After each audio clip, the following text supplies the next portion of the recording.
Assalamualaikum warahmatullahi wabarakatuh. Kembali berjumpa dengan saya Sasa Anissa dalam program acara Kupas Tuntas Parapsikologi bersama Kang Mas Ruhan. Pemirsa, kali ini kita akan membahas mengenai masalah jin. Nah, jin, apa sih itu jin? Nah, kali ini kita akan bertemu langsung dengan pakar parapsikologi, yakni Kang Mas Ruhan. Halo Kang. Halo, baik Mbak Sasa. Iya. Gimana nih Kang, kesibukannya apa nih? Ya, sibuk masih membantu klien-klien, juga edukasi-edukasi ya, dan jadwal praktek untuk membantu klien lah ya. Oke, edukasi. Nah, kali ini kita juga akan mengedukasi masyarakat luas di sana Ya. mengenai jin, Kang. Ya, baik. Nah, untuk yang pertama saya pengen tahu apa sih itu jin, Kang? Ya, kalau kita menyebut kalimat jin itu ya seringkali ingat dengan film Jin Oh Jini, ya kan? Jin dan Jun, ya. Dan jin-jin yang lain lah ya. Oke. Terus inget tuyul, ya kan? Dan makhluk-makhluk yang lain. Ya, tentunya gambaran-gambaran seperti itu. Jin adalah makhluk astral atau makhluk lain selain manusia yang dunianya pun lain. Nah, gitu. Tapi sebenarnya di dunia ini tuh ada nggak sih jin itu, Kang? Ya, kalau kita dari versi Islam ya, dalam Quran sudah disebutkan bahwa jin dan manusia diperintahkan oleh Tuhan untuk beribadah. Berarti ada ya, dunianya ada jin karena tugasnya hampir sama dengan manusia. Oke. Kemudian tadi sama-sama makhluk Tuhan ya, Kang ya. Apa sih yang membedakan antara jin dan juga manusia? Sama-sama menyembah Tuhan gitu kan? Betul. Ya, tentunya bedanya karena beda astralnya, beda jenisnya, beda bentuknya, beda dunianya. Tetapi punya sama-sama kewajiban, yaitu dia berkehidupan selayaknya manusia.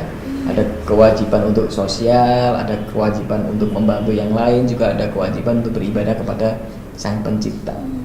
Nah, dari situ kadang dimanfaatkan oleh manusia, kadang bisa dijadikan teman, sehingga dia yang harusnya adalah di alam lain bisa masuk ke alam manusia, karena dianggap kan kita sama-sama nih punya kewajiban dan itu ya kita kerja sama saja, ada yang seperti itu. Kemudian wujud dari jin itu seperti apa sih? Apakah seperti kita ini kan manusia gitu kan? Ataukah mungkin bisa berwujud hewan atau tanaman atau yang lainnya? Ya, ini juga termasuk di perbedaannya. Kalau manusia kan tidak bisa berubah-ubah wujud tuh, yang bisa berubah hanya topengnya, gitu, benar sekali. perilakunya, bicaranya. Nah, kalau jin selain bisa berubah topengnya, dia memang bisa merubah diri. Dia bisa berwujud apapun yang dia inginkan, tergantung kemampuan ilmunya.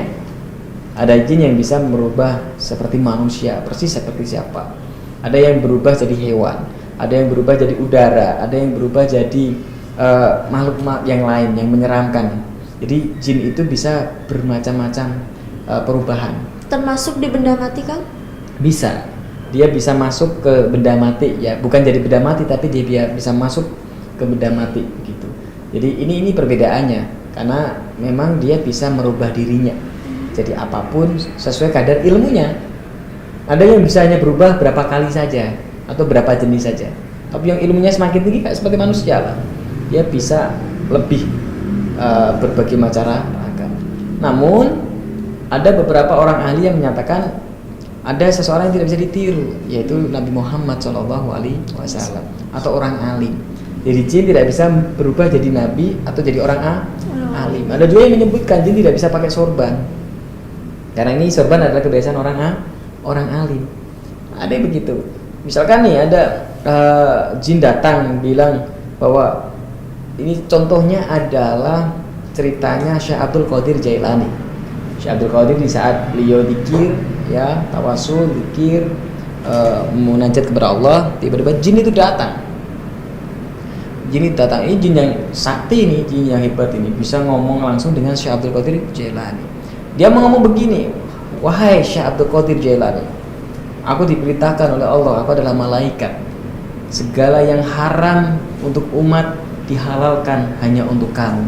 Ini perintah Allah. Nah, dari bentuknya dia bisa menyerupai malaikat. Oh, ini jin yang luar biasa, ini jin yang sakti. Tetapi perintahnya tidak sesuai perintahnya malaikat. Mana ada yang haram bisa jadi halal. Nah, maka saat itu Syekh Abdul Qadir langsung mengatakan, "Hai jin kafir, iblis," gitu. "Kau adalah iblis. Pergilah dari mukaku." Duh, kok bisa tahu kalau itu iblis? Karena perintahnya adalah perintah iblis. Karena apa perintahnya tadi?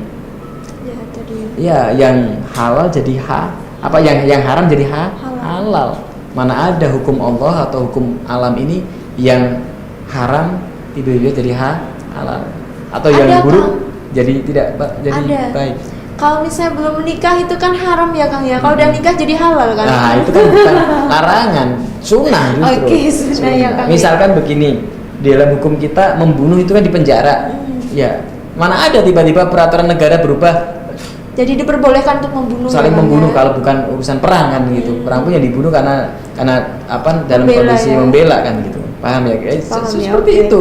Nah, kadang-kala ciri-ciri jin itu terkadang kalau dia datang selain berupa wajahnya yang tidak harus serem, kadang dia malah berubah bisa siapa saja, tapi ucapannya bagaimana? Nah, itu kadang jin-jin yang nakal seperti itu. Tapi ada juga yang baik. Begitu. Jadi bisa berubah-ubah. Nah pemirsa itu tadi ya sudah dijelaskan oleh Kang Mas Rohan Ya. mengenai wujud dari jin itu seperti apa. Kang, mengenai jenis-jenis jin. Ya, jenis yang bagaimana? Jenis-jenis jin. Jadi kan ada jin yang baik, kemudian ada jin yang jahat juga. Kemudian saya pernah mendengar kata bahwa jin itu masuk Islam.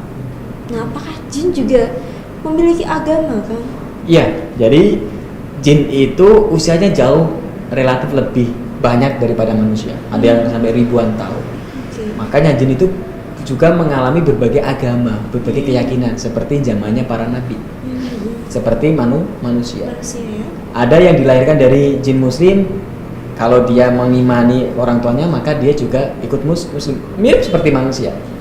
Tapi ada juga yang dia belajar ilmu baru dan dia beragama yang baru. Jadi jin itu punya agama karena dia hampir sama seperti manusia. Karena dalam Al-Quran disampaikan kan, jin dan manusia diwajibkan untuk beribadah, termasuk dunia sosial. Jin juga sama, bersosialisasi, belajar juga, begitu. Nah dari jenisnya hampir sama seperti manusia. Ada manusia yang jahat, ada juga jin yang jahat. Ada manusia yang baik, ada juga jin yang baik. Ada manusia yang berilmu, ada jin juga yang berilmu. Ada manusia bodoh, juga ada jin yang bodoh. Nah itu. Oke. Nah, kemudian Ada perempuan, ada laki-laki juga. ternyata ada jenis perempuan dan juga laki-laki. Iya, bencong juga ada gitu. Jadi sama hampir seperti manusia, cuman bedanya dia bisa berubah-ubah segala hal, kita tidak. Tetapi pada dasar intinya naluri atau dia aslinya apa? Kalau dia aslinya perempuan ya, yang paling menonjol adalah di perempuannya. Walaupun dia bisa berubah ke laki-laki. Oke. Nah, Kang, kemudian ada juga yang jin menyerupai manusia. Itu ada nggak sih, Kang? Ya, seperti tadi jin bisa berubah apapun. Itu termasuk jenis, Kang? Ya, termasuk jenis jin yang menyerupai manusia. Dan seringnya adalah jin yang berilmu. Dia bisa menirukan gayanya gurunya, gayanya kiai, gayanya ulama. Ada yang bisa seperti niru gayanya dokter. Ada juga yang niru gayanya orang marah. Nah, jin cepat belajarnya. Kenapa? Karena dia usianya jauh lebih panjang, usianya jauh lebih banyak daripada manusia. Jin itu bisa hamil nggak sih, Kang? Menurut versi kemampuan atau keadaan kita, dia bisa Hamil ya. bisa hamil, bisa punya menikah, anak, bisa menikah seperti manusia. Seperti manusia lah yang manusia. Iya, bahkan ada berita bahwa jin bisa kawin dengan manusia. Dan itu terbukti di Kota Pati kan. Nah, itu jangan cerita dulu, Kang, nanti kita kupas lagi ya, Kang ya. Oke. Nah, pemirsa pengen lanjut lagi mengenai apakah jin itu bisa menikah dengan manusia ya, Kang ya. Tadi kan sudah dijelaskan, ada sedikit tadi ya bocoran kasus mengenai hubungan antara jin dan juga manusia. Ya. Nah, pertanyaan saya, ada nggak sih jin itu penggoda? Banyak. Jin yang menggoda. Iya, sama seperti manusia. Ada yang tugasnya menggoda manusia. Seringnya jin itu kan menggoda dan menakut-nakuti. Contoh di diskotik, nggak usah diskotik, di rumah aja kadang digoda tetangga, diperlihatkan tetangga itu lebih cantik atau lebih ganteng, atau teman sendiri. Jadi jin penggoda itu banyak sekali. Memang paling banyak jin adalah penggoda dan membuat rasa takut ya. Gitu. Oke. Mungkin nggak sih cara menggodanya itu dengan cara jin masuk ke dalam tubuh manusia tersebut agar bisa menggoda sesama manusia, Kang? Ya, biasanya seperti itu, membisik-bisikan. Bukan masuk tepatnya, tapi membisik-bisikan. Bisikannya, Kang. Dan dibuat sebuah gambaran itu lo cantik, itu lo lebih seksi daripada pasangan kamu, itu lo lebih ganteng, lebih kaya daripada suamimu. Jadi dibisik-bisikan sesuatu yang itu jadi sebuah persoalan, entah dikompor-komporin atau digoda dengan yang lain, misalkan kamu nggak usah pakai baju yang berkerudung, pakai aja yang you can see, terlihat pahanya biar kamu terlihat cantik, mempesona. Nah itu kan juga godaan dari jin. Tadi kan ada bisik-bisik antara jin yang baik dan jin yang nggak baik ya Kang ya. Apa bedanya dengan iblis Kang? Biasanya kan masyarakat di luar sana kan mengenalnya yang membisik-bisik itu adalah setan atau iblis. Nah bedanya apa Kang? Kalau jin dia bisa berbagai perilaku, bisa jadi baik, bisa jadi buruk. Tapi kalau iblis selalu buruk. Selalu buruk ya. Ya, termasuk setan juga selalu buruk. Ya, kalau setan, iblis itu jenis jin yang terburuk lah. Terburuk. Istilahnya kalau orang sini ya mafia atau preman atau pendosa. Tapi kalau jin yang normal, dia kadang baik, bisa jadi kadang tidak baik, tapi standar. Nah, tapi kalau dia sampai kejam, bilang ayo bunuh dia, ini berarti iblis. Tadi kalau bilang coba dong godain, ini bisa saja jin. Tapi kalau jin tuh lebih banyak netralnya ya Kang ya? Ya dia seperti manusia, terkadang bisa baik, terkadang bisa emosi juga tidak baik. Nah kemudian gini, cara menanggulangi atau mengurangi kadar godaan jin Kang? Ya pastinya adalah dengan berpikir yang rasional.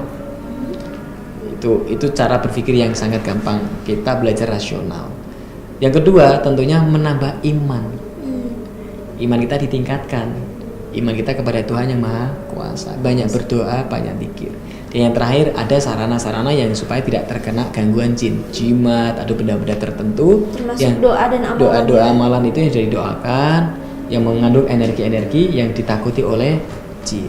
Termasuk rumah yang sering dibacakan doa-doa, baca Al-Quran, Yasin, atau rumah yang dikasih benda-benda yang ditakutkan oleh jin, Al-Quran dan lain sebagainya, atau salib kalau bagi orang non muslim ya, dan macam-macam. Nah kemudian ada yang seperti ini Kang, rumah itu sudah dipagari, itu maksudnya gimana Kang? Dipagari jin kah atau ada jin banyak sekali di situ? Didoakan supaya tidak terkena gangguan jin. Atau kalaupun ada jin yang baik, yang sama-sama yang ibadah. Karena begini, tidak terkena itu ya. Iya, orang yang manusia ahli ibadah juga disukai jin-jin yang ahli ibadah, dia akan ngikutin. Bisa disebut khodam dan sebagainya. Nah, orang-orang yang tidak ibadah sukanya adalah merugikan orang lain, maka dia pun juga diikuti oleh jin-jin yang tidak baik itu. Nah, kasus di mana manusia itu bisa melihat jin. Ya. Nah, apakah manusia juga bisa melihat jin secara kasat mata? Sangat bisa bagi orang yang berilmu. Tapi seringkali adalah manusia itu masuk ke alam jin. Nah, itu bagaimana, Pak? Yang jin masuk ke alam manusia ini sangat jarang, karena jumlahnya sedikit. Dia harus jin yang sangat-sangat berilmu. Sama halnya manusia yang punya ilmu bisa masuk ke alam jin, yang memang punya ilmu khusus, ilmu untuk makhluk ke alam jin. Atau ilmu mata batin saja cukup. Manusia bisa menembus alam jin penglihatannya saja, tapi tubuhnya tidak masuk ya. Tidak masuk. Jadi ada yang bisa diri kita masuk ke alam jin, ada juga yang hanya melihat alam jin. Ada juga yang bisa melihat jin yang menjadi manusia. Kemudian kalau sosok penampakan itu apakah termasuk jin ataukah beda lagi Kang? Bisa juga termasuk golongan jin tapi jin yang berbeda tadi. Jin yang menakut-nakuti berarti jin yang buruk, iblis, setan. Termasuk penampakan di mana penampakan tersebut minta tolong kepada manusia ya? Minta tolong juga kadang-kadang tidak sesungguhnya minta tolong, kadang menjebak saja. Karena sudah beda alamnya. Gitu. Dan manusia juga belum tentu bisa menolong karena urusannya beda, alamnya berbeda. Nah, kemudian tadi Kang Mas Ran sudah menelisik sedikit saja bocoran bahwa ada manusia yang menjalin hubungan dengan jin. Ya. Bahkan sampai menikah ya Kang ya? Betul. Jadi apa namanya? Ada orang-orang tertentu yang memang menjalin hubungan dengan jin. Menjalin ini macam-macam. Ada yang menjalin karena memperbudak jin. Misalkan tuyul diajak kerjasama, diperbudak untuk mencuri uang. Ini kan juga jalinan antar manusia dengan jin kan. Nah itu termasuk memelihara Kang? Iya, dalam konteks menjalin itu memelihara. Ada yang menjalin hubungan asmara. sehingga sampai pernah menikah. Tapi ya biasanya dia masuk ke tubuh manusia. Tapi juga ada yang memang dia mewujudkan diri sebagai manusia. Nah, menurut beberapa yang kita tanya nih, katanya alat vital jin itu lebih enak daripada alat vital manusia. alat vital manusia. Makanya ada yang sampai senang sekali gitu merasakan kenikmatan menikah dengan jin.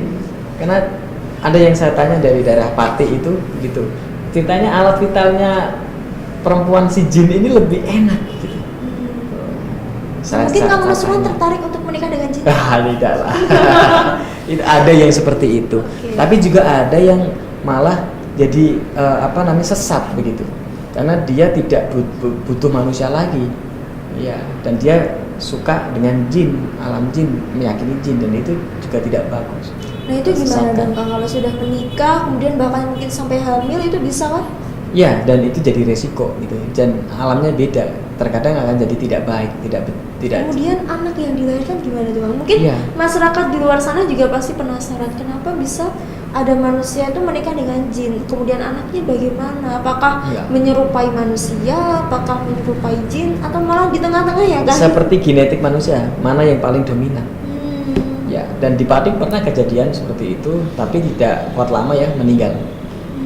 Gitu. Ada yang sampai betul berupa manusia. Tapi kalau perempuannya adalah manusia, jinnya laki-laki. Ini kejadiannya adalah perempuannya manusia, jinnya laki-laki. Itu sampai hamil dan anaknya tidak bertahan lama. Bahkan sampai pernah juga ada yang di TV kan, di interview itu yang menikah atau hamil dengan genderuwo kan. Ada kan pernah itu, dan wajahnya mohon maaf wajah yang seram begitu karena mungkin genetiknya lebih banyak yang genderuwonya kan. Berarti anaknya menyerupai ya. Menyerupai gen yang terbanyak. Seperti manusia. Kalau ayahnya atau papanya ganteng, cerdas, ternyata genetiknya yang paling dominan adalah ayahnya, anaknya ganteng, cerdas juga. Tapi misalkan ibunya goblok, jelek, ayahnya ganteng, cerdas, dominan ibunya kan anaknya jadi jelek dan bodoh gitu. Jadi bagaimana cara membuatnya saja ya Kang ya?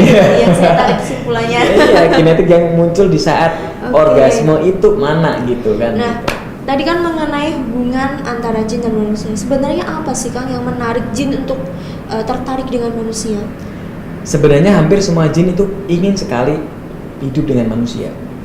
Karena manusia ragam hidupnya dan mengasihkan bagi jin. Ada sebuah tantangan tersendiri. Kenapa? Karena kalau jin bisa hidup dengan manusia, ini jin yang berilmu. Dia harus ada tantangan untuk mempunyai ilmu khusus. Gitu. Jadi sangat salah jika manusia ingin hidup dengan jin. Kenapa? Karena keindahan hidup di dunia lebih indah daripada hidup di dunia jin. Bahkan jin pun banyak sekali pengen hidup dengan manusia. Jadi kalau ada manusia yang pengen hidup dengan jin di dunia jin, itu sangat rugi. Wong jin aja pengen hidup dengan kita gitu. Kenapa? Karena lebih indah hidup yang dunia, bisa melakukan banyak hal, banyak kenikmatan. Karena dunia jin terbatas. Gitu. Kemudian bagaimana sih Kang manusia itu bisa berdialog dengan jin? Padahal manusia tersebut tidak memiliki ilmu. Seperti saya misalnya, kadang kan kalau kita di jalan, lewat jalan yang sepi, terlihat sedikit lah, terlintas ada bayangan atau apa. Nah, apakah itu juga termasuk jin? Orang-orang yang tidak punya ilmu tidak bisa melihat jin. Tidak bisa ya? Nah, hanya itu bisa apa? merasakan, dan itu dengan bisikan-bisikan itu. Okay. Tidak bisa. Karena begini, orang yang punya ilmu, jinnya pun berilmu yang sama. Misalkan kita ingin berkomunikasi dengan jin muslim ahli sholat, kita harus jadi orang ahli sholat, dan jin muslim itu juga ahli sholat. Jadi dengan kadar yang sama. Kalau kadarnya nggak sama, nggak bisa ketemu. Begitu, nggak bisa ketemu. Nah, terus orang yang nggak bisa berilmu, nggak mungkin bisa melihat jin yang berilmu. Mungkin dia hanya merasakan hawa-hawa tertentu. Dan itu yang merasakan bukan ilmunya tapi tubuhnya. Karena tubuh kita punya sensor yang sangat unik gitu. Bulu kuduk merinding, ya kan? Nah, itu kan sensor tubuh tuh, refleks. Ya itulah keagungan Tuhan yang Maha Kuasa dalam memberikan sebuah sensor tubuh yang indah, yang luar biasa, sangat peka. Mungkin Kang Mas Ruhan juga bisa menjelaskan mengenai istilah menerobos alam jin secara sukmawi dan ragawi, Kang. Ya itu tadi kita perjelas lagi. Bagi manusia yang berilmu khusus, dia bisa menembus alam Dirinya berada di alam jin. Baik sukmanya saja atau ruhnya saja, bahkan ada yang sampai dengan tubuhnya. Nah, ini kemampuan ilmu yang sangat tinggi. Ruhnya saja sudah hebat, apalagi dengan tubuhnya bisa masuk ke alam jin. Dan sedikit yang punya kemampuan itu. Tapi ya tadi, lebih banyak jin yang pengen hidup di manusia malah. Kenapa kita kok pengen ke dunia jin? Karena di dunia manusia lebih indah, lebih banyak ragamnya daripada di dunia jin. Cuman kadang-kala manusia itu kan gila gitu, kadang-kala berpikir gila. Berpikir gila itu begini, berpikir melewati batas kemampuan orang umum. Wah, udah bosan lah di dunia, pengen lah masuk ke alam lain dengan fisik dan sebagainya. Tapi ilmu itu tidak mudah gitu. Resikonya sangat tinggi sekali, bahkan nyawa. Ada yang sampai ke alam jin tidak bisa balik, karena alam jin itu ukurannya berbeda. Di sini 1 jam bisa saja, di alam jin adalah tahunan, puluhan tahun. Di alam jin cuma sebentar rasanya, bisa saja di sini puluhan hari. Ada yang sahabat melakukan itu, bisanya baru sebentar, katanya baru beberapa menit, ternyata dia sudah hilang beberapa tahun, dicari tidak ketemu, ternyata dia di alam jin hanya beberapa menit. Ya itu indah di alam dunia gitu. Oke Kang, nah Ya. pemirsa, itu tadi mengenai alam jin dan alam manusia ya Kang ya. Bagaimana manusia itu bisa menerobos ke alam jin dan bagaimana jin itu bisa menerobos ke alam manusia. Tapi pemirsa, tujuan dan manfaatnya itu seperti apa sih? Sekarang saya ingin bertanya Kang mengenai tujuan dan manfaat dari manusia memelihara jin, dan kenapa jin itu malah justru tertarik selain gairah seks ya Kang ya. Ya, ini adalah sifat dasar manusia, segala hal aspek, yaitu seringkali manusia itu serakah. Karena serakahan itu macam-macam yang dipikirkan. Tadinya serakah pengen menguasai harta, sudah dikuasai hartanya masih kurang lagi, wah udah bosan di dunia, akhirnya tertarik dunia alam jin. Jadi karena faktor serakah saja, pengen segalanya dia tahu, pengen segalanya dia punya. Yang kedua, karena keserakahan itu sudah mencapai level kejenuhan. Jadi jenuh, akhirnya udahlah kayak di dunia ini udah gak butuh lagi, hanya butuh hal-hal baru. Itu yang pertama. Atau yang kedua, karena rasa takut yang tidak nyaman di dalam dunia ini, sehingga dia tertarik alam jin. Dikira alam jin itu indah dan enak, padahal tidak, lebih enak di dunia begitu. Nah, bahkan para jin juga ingin sekali hidup dengan manusia. Kenapa? Karena tadi pengen dapat ilmu dari manusia, pengen sekali tahu kehidupan manusia yang indah, yang menyenangkan. Jadi lebih banyak jumlah jin yang pengen kehidupan manusia daripada jumlah manusia yang ingin kehidupan jin. Kemudian kalau motivasi jin menghambakan diri kepada manusia Kang? Ya itu tadi, salah satunya adalah dia ingin dibimbing oleh manusia. Karena sehebat-hebatnya jin lebih mulia manusia. Dalam Quran sudah disampaikan kan, semulia-mulianya jin, sesakti-saktinya jin, dan sebodoh-bodohnya manusia lebih cerdas dan lebih mulia. Termasuk dengan jin yang tadi bersikap buruk? Betul. Terkadang begini, dia pengen dapat ilmu, menghambakan. Yang kedua karena takut siksanya nanti, sehingga dia ingin menghambakan dengan manusia supaya nantinya dia diselamatkan dari siksa. Ada yang dimintai pertanggungjawaban. Contoh, tuyul pengen dirawat oleh manusia karena dia nyaman dan senang dirawat manusia. Kedua, nanti kalau ke neraka ada temennya gitu, minta teman dari manusia gitu, supaya nanti kalau saya ke neraka ya ada dong teman dari manusia. Makanya manusia itu dibodohkan dengan cara itu, diperbudak. Sebenarnya bukan manusia memperbudak jin, tapi manusia yang diperbudak oleh jin, atau jin yang memperbudak manusia, cuma jinnya pura-pura diperbudak. Kenapa? Karena memanfaatkan sisi tadi, sisi apa? Kurang bersyukurnya, serakahnya itu dimanfaatkan oleh jin. Oke. Nah kemudian apakah jin itu bisa datang dengan sendirinya Pak? Kehendak dari pribadi dari jin itu sendiri? Bisa. Terkadang tadi motifnya. Contoh, ada seorang ulama, kiai begitu ya, ahli sufi, ahli tasawuf, ahli ilmu. Nah jin-jin yang pengen punya ilmu, jin ini akan datang kepadanya untuk belajar ilmu tasawuf, untuk belajar ilmu sufi, untuk belajar ilmu-ilmu yang tidak dimiliki oleh jin yang tertarik ilmu. Tapi juga ada jin yang datang sendiri karena tadi menghasut. Jadi ini orang yang suka marah, suka dendam, wah datanglah jin yang jahat datang menghasut, ayo bunuh dia, ayo hancurkan dia. Jadilah pembunuhan ya Kang ya? Betul, itu juga kesalahan Kadangkala juga karena sisi manusia sudah ada rasa dendam, jin itu datang untuk memanas-manasi, ngompor-ngomporin. Oke. Nah, Kang Mas Ruhan ini kan termasuk orang yang ahli gitu kayaknya, orang yang memiliki ilmu tinggi gitu ya Kang ya. Ya bukan begitulah ya, mengertilah Nah sedikit ini paling sedikit penasaran, apa sih yang terlihat di alam jin Kang? Dia lebih banyak gelapnya. Lebih banyak Kalau tidak gelap dia hanya putih-putih saja, tidak berwarna-warni seperti di alam manusia. Makanya jin lebih senang ke alam manusia karena berwarna-warni, berbagai macam ragam. Di alam jin dia hanya satu warna. Satu warna. Kalau di saat itu iya itu putih. Kalau di saat dia masuk ke dunia jin yang putih, putih semua, alam putih. Kalau dia masuk ke alam yang jin yang buruk, hitam semua. Tidak banyak warna. Tidak banyak warna. Yang kedua, ya kebanyakan jin itu kan usianya sudah ratusan tahun. Dia lebih paham cara berpikir kita, cara berpikir ratusan tahun.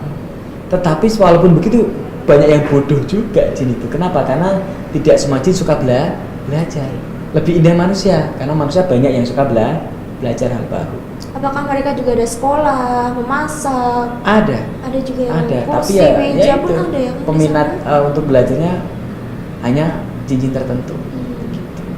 Ngaji pun ada yang Ada jin yang ahli baca Quran. Maka jangan heran ada orang yang kerasukan jin, dia bisa baca Al-Quran dengan fasih. Ya, saya pernah membaca sebuah buku ya Kang ya, di mana beliau adalah seorang ustadz. Nah, ternyata selama beliau ini menceramah atau ceramah ke sana ke sini, ternyata bukan beliau hanya tidur di rumahnya. Itu bagaimana Kang? Ya, itu bisa disebut jin yang menggantikan posisi manusia ya, menyerupai manusia. Jadi bisa seperti itu. Tapi itu jin yang berilmu tinggi, jin yang sangat berilmu tinggi. Kalau istilahnya orang-orang ahli hikmah menyatakan ini hodam yang berilmu, jin yang bisa memposisikan sebagai manusia. Ya. Tapi bisa nggak sih Kang, misalnya jinnya itu adalah seorang perempuan, wanita gitu, dan kita manusianya adalah laki-laki. Bisa nggak sih Kang itu jinnya menyerupai kita? Bisa, karena dia bisa berubah sesuai keinginannya. Terutama ilmunya semakin tinggi, dia semakin bisa berubah. Nah kemudian ini juga yang sering terjadi di kalangan masyarakat kita ya Bang ya. Cara untuk mengobati orang yang kesurupan. Ya tentunya butuh ilmu ya, ilmu khusus. Satu ya imannya harus tinggi dulu. Kedua dia punya keahlian khusus memang, punya ilmu untuk mengobati orang kesurupan. Yang paling penting adalah punya keberanian untuk menyembuhkan dan punya keyakinan bahwa itu bisa disembuhkan. Toh jin juga makhluk Tuhan. Ya, makhluk Tuhan artinya bisa juga diajak negosiasi, diajak ngobrol untuk bisa hilang dari diri orang yang disurupin itu. Caranya bagaimana Kang?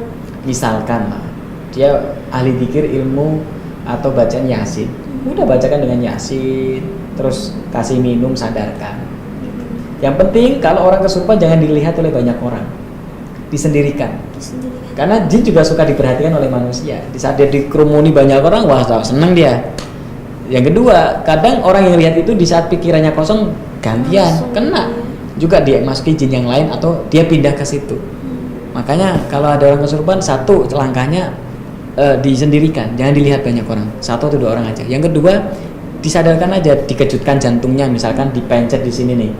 Nah, dengan keras ini kan ke arah jantung sampai dia kaget bisa sadar. Atau dikasih bau-bau yang menyengat, bau cabai, bawang, atau bau kaos kaki, minyak yang menyengat itu biar cepat sadar. Karena kalau dia dikerasuki jin, dia di alam bawah sadarnya.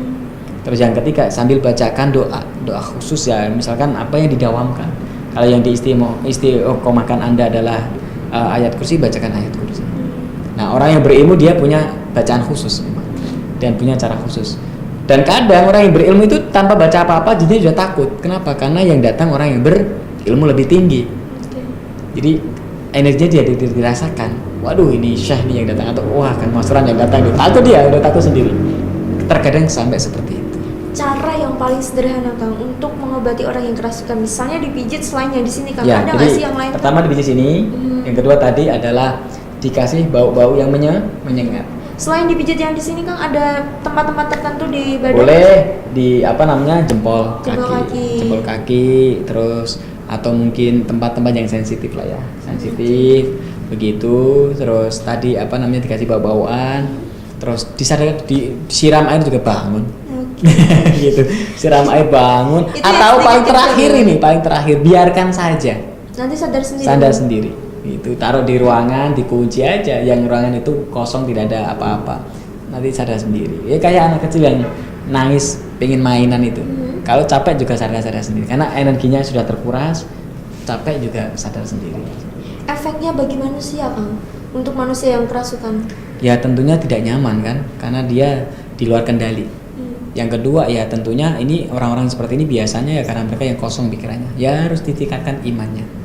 Ya, yang ketiga kadang punya penyakit tertentu ya kadang kala dia tidak tahu, atau saya nggak pernah ada masalah begitu kok kena penyakit itu kan. Bisa nggak sih Kang, misalnya dia sudah kerasukan hari ini, kemudian beberapa hari lagi kerasukan, apakah memang kerasukan itu menimbulkan untuk berkali-kali kejadian? Memungkinkan, karena dia sudah mudah dirasuki, kemungkinan berikutnya bisa dirasuki gitu. Kemudian untuk kerasukan jin itu kan ada kasus di mana anak-anaknya SMA itu kan, kemudian ada seorang ustadz yang mengatakan bahwa kerasukan jin itu bukan hanya satu di dalam satu badan atau satu tubuh manusia. Itu bagaimana? Apakah memang iya atau hanya satu jin yang bisa masuk? Bisa ya Kang ya? Bisa satu orang kemasukan banyak jin. Sama halnya bisa satu manusia punya banyak sifat. Seperti itu. Apakah semua badan langsung kerasukan atau bisa di bagian-bagian tertentu? Bisa di bagian tertentu, bisa di pemahamannya. Misalkan yang masuk adalah orang yang suka marah, bisa dia otomatis marah. Ada yang tangannya atau kakinya. Ada yang masuknya adalah orang yang bijaksana.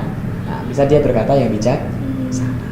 Kemudian gini Kang, kalau kita di masyarakat luas ya Kang ya, kita menemukan ada hal-hal yang tidak enak atau firasat yang tidak enak, tiba-tiba kaki itu susah untuk digerakkan.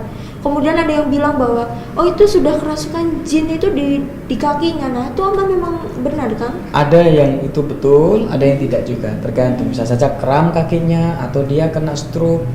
Bisa saja memang itu karena faktor jin. Nah, makanya jangan semuanya menyalahkan jin. Ya gitu. Jadi terkadang bukan jinnya yang salah, tapi persepsi manusia. Jadi itu ada ahlinya, orang yang berilmu yang harus menentukan ini kena jin apa tidak. Wong kerasukan aja tidak semuanya kerasukan. Ada yang tidak kerasukan jin betulan.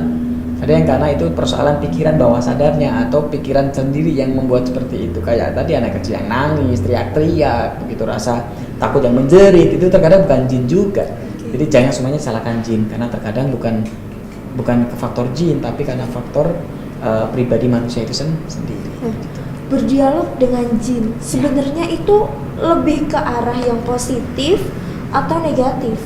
Tergantung dia berdialognya dengan jin yang mana. Kalau dia berdialognya dengan jin yang berilmu nggak apa-apa, kita bisa tukar ilmu.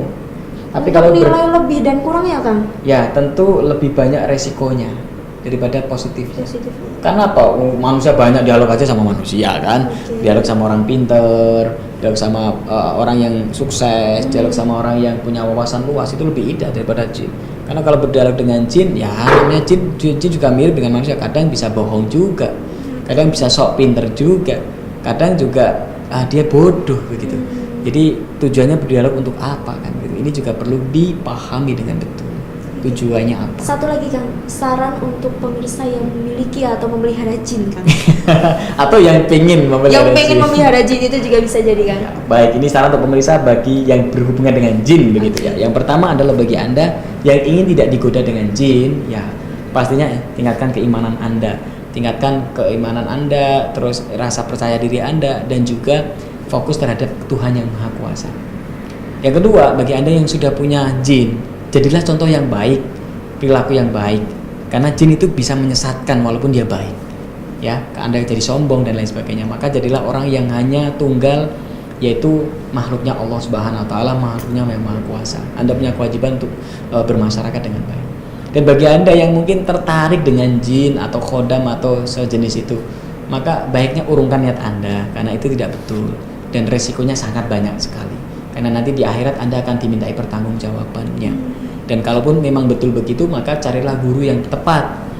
Jin-jin yang bagaimana bisa ditemui, dan itu jin yang betul, yang baik. Misalkan jin yang ahli ibadah, jin yang membuatkan pelajaran tentang ekonomi, rezeki dan lain sebagainya.